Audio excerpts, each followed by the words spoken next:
Hello friends, இன்றைக்கி நம்ம சேனலில் சென்னா மசாலா எப்படி செய்கிறதுன்னு பார்க்கலாங்க. இது இட்லி, பூரி, சப்பாத்திக்கெல்லாம் ரொம்பவே சூப்பராக இருக்கும். ஒரு தடவை செஞ்சிங்கன்னா திரும்ப திரும்ப செய்வீங்க. அந்த அளவுக்கு நல்லா டேஸ்ட்டாக இருக்குங்க. வாங்க எப்படி செய்கிறதுன்னு பார்க்கலாம். சென்னா மசாலா செய்கிறதுக்கு வெள்ளை கொண்ட கடலை 1/4 கிலோ அளவு எடுத்துருக்கேங்க. இது கருப்பு கடலையோட வெள்ளை கடலையில் செஞ்சால் தான் நல்லாயிருக்கும். இப்போ நான் 1/4 கிலோ அளவு எடுத்துருக்கேங்க. இப்போ நான் வந்து காலையில் செய்கிறதுக்கு நைட்டே ஊற வைக்கணுங்க. அப்போ தான் நல்லா ஊறி இருக்கும்.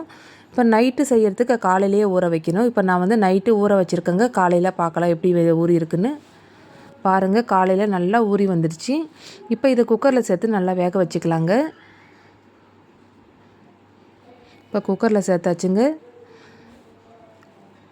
இப்போ தேவையான அளவு தண்ணி ஊற்றிக்கலாம். நல்லா முழுகிற அளவு ஊற்றணும். அப்போ தான் நல்லா வெந்திருக்கும். கடலை வேக வைக்கும்போது உப்பு சேர்த்து தாங்க வேக வைக்கணும். அப்போ தான் கடலையில் நல்லா உப்பு இறங்கியிருக்கும். இப்போ குக்கரை மூடி ஒரு 7-8 விசில் வச்சுக்கலாங்க. அடுத்தது ஒரு 5 வெங்காயம் தோல் உரித்து வச்சுருக்கேன். 2 தக்காளி பழம் எடுத்து வச்சுருக்கேங்க. இப்போ தக்காளி பழம் வெங்காயத்தை தனித்தனியாக அரைச்சி வச்சுக்கலாம். கடாய் நல்லா சூடாகிடுச்சிங்க. இப்போ தேவையான அளவு எண்ணெயை ஊற்றிக்கலாம். இப்போ எண்ணெய் சூடாகிடுச்சிங்க. கொஞ்சமாக சோம்பு சேர்த்துப்போம்.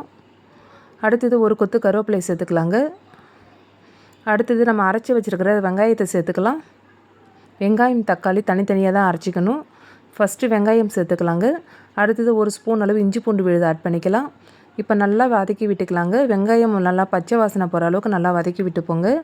அடுத்தது நம்ம அரைச்சி வச்சுருக்கிற தக்காளி பழத்தையும் ஆட் பண்ணிக்கலாம். வெங்காயம் சேர்த்து ஒரு 2-3 மினிட்ஸ் நல்லா வதக்கி விட்ட பிறகு தான் நம்ம தக்காளி பழத்தை சேர்க்கணும். அப்போ தான் நல்லாயிருக்கும். இப்போ தக்காளி பழம் சேர்த்து நல்லா வதக்கி விட்டுக்கலாங்க. இப்போ வெங்காயம் தக்காளி இஞ்சி பூண்டு பேஸ்ட்லாம் பச்சை வாசனை போகிற அளவுக்கு நல்லா வதக்கி விட்டுக்கணுங்க. வெங்காயம் தக்காளியில் நல்லா வதங்கிடுச்சிங்க. இப்போ மசாலாவை சேர்த்துக்கலாம். கொஞ்சமாக மஞ்சத்தூள் சேர்த்துக்கலாங்க. அடுத்தது ஒரு ஸ்பூன் அளவு தனி மிளகாய் தூள் சேர்த்துருக்கேங்க. இதுக்கு காரத்தூள் தான் சேர்க்கணும், வேறு எந்த தூளும் சேர்க்கக்கூடாது. அப்போ தான் நல்லாயிருக்கும். அடுத்தது 1/2 ஸ்பூன் அளவு கரம் மசாலா எடுத்துருக்கேங்க. அதையும் சேர்த்துக்கலாம். இப்போ இது எல்லாமே நல்லா கலந்து விட்டுக்கலாங்க. நல்லா கலந்து விட்டாச்சுங்க. ஏற்கனவே நம்ம வந்து வெள்ளைக்கடலையை வேக வச்சு எடுத்து வச்சுருக்குறோம். இப்போ அந்த தண்ணியோடு சேர்த்துக்கலாங்க. ஒரு கரண்டி அளவு வெள்ளைக்கடலை எடுத்து வச்சுட்டு மீதி எல்லாமே சேர்த்துக்கலாங்க.